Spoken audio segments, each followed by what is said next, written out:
Burgemeester Gerard van Klaveren van Weststellingwerf wil geen eerste leerpaai meer in ontvangst nemen.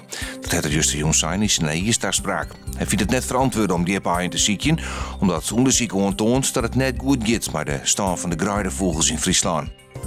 De Pierre Kramer vindt het spijtig dat Van Klaveren het eerste leerpaai boycottet. Kramer wijst op de positieve cijfers uit 2014 had het gaat om een leerpestaan.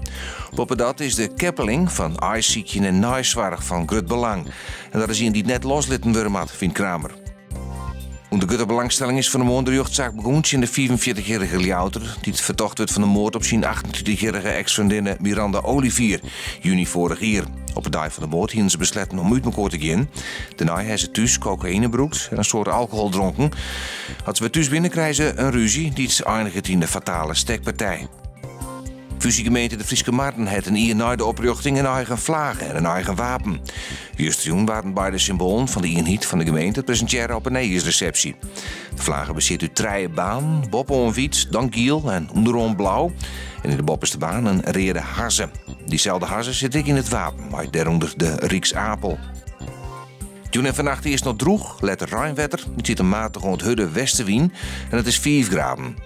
Morgen reinerig waar, 8 graden bij een matige, ontkräftige zuidwestenwind.